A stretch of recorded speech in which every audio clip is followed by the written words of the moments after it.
ma mõtlesin, et lahendus ühele Wingfoili kogukonnas lokkavale probleemile, see nõu andmine ja nõu kuulamine. Et tihti antakse nõu ilma, et keegi seda küsiks. Ja tihti, kui küsitakse nõu, siis ei kuulata, mida räägitakse. Aga ma tean ise, kui raske on mõlemat asja teha. Sa näed, et keegi teeb midagi ja sa arvad, et sa tead, mida ta tahab teha ja kus maal ta on ja mis ta probleem on. Ja tahaks talle nõu anda, et tal oleks parem. Aga annad talle siis nagu nõu on ja tal ei tule nagu välja ikka. Ja kõigil on halb tuju, et temal on halb tuju, et ta ei saanud teha seda, mida paluti ja sinul on halb tuju, et ta ei teinud seda. Aga mina hakkasin mõtlema, et huvitav, kas see probleem on ikka selles, et inimene ei saanud aru, mis ta peasti teha või millestki muus. Ja ma mõtlesin, et kõige lihtsam on ise enda peal testida.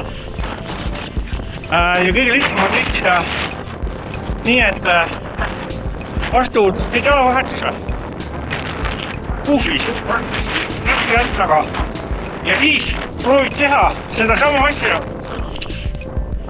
mida sa nagu soovitasid just.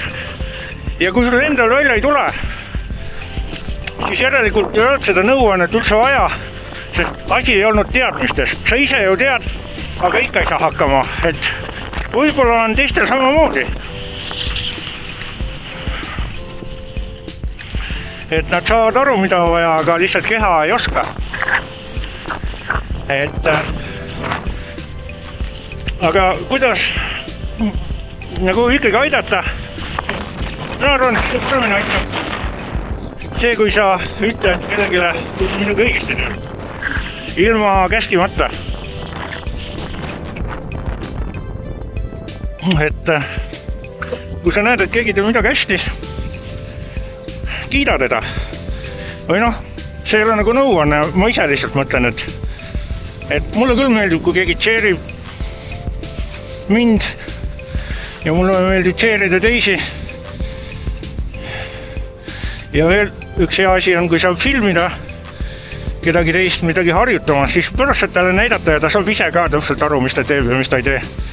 Ei ole vaja talle nõu anda, kui ta just ei küsi. Kui küsib, siis muidugi võib. Nii, ja teine asi, nõu kuulamine. Et esimene kord kohe, kui mina Taaviga kokku sain, siis ta on hästi entusiastik. Ja mul oli vahepeal tunne, et ma tean seda kõike, mis ta räägib.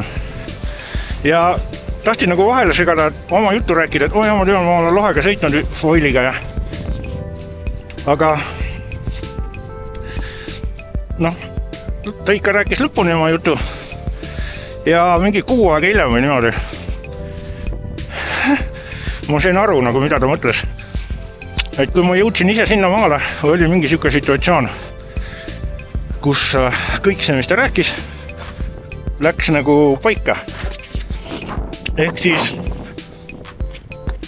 mina õppisin sellest, et tasub kuulata, kui keegi sinust osavam sulle mingit nõu annab. Isegi kui sa sellega kohe midagi teha ei oska ja isegi kui sa sellest täpselt aru ei saa, tasub meelde jätta vaikselt. Kunagi läheb vaja. Või noh, läheb vaja, et näe, sõidab. Väga ilusti sõidab. Juhuu! Et kunagi on niimoodi, et sa teed midagi ja mõtled, et imelik asi oli. Ja siis tuleb meelde, et see rääkis seda. Ja siis saad aru, et seda ta mõtleski. Ja siis on sul kohe kindlam tunne, et see on siis ikkagi õige asi, et see ei ole mitte mingi lolluse välja jälle. Et kellegile veel see sama lollus varem pähe tulnud. See on nagu kuidagi mõnus. Pärast saab seda jagada ja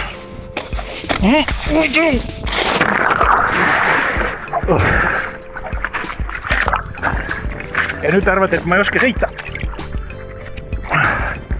Et ma kukkusin niimoodi. Aga mul on siuke reegel, jah, et enne kui ma hakkan nõu andma, ma proovin kuhvis sõita. Ja terve selle aja ma nüüd sõitsin ka kuhvis.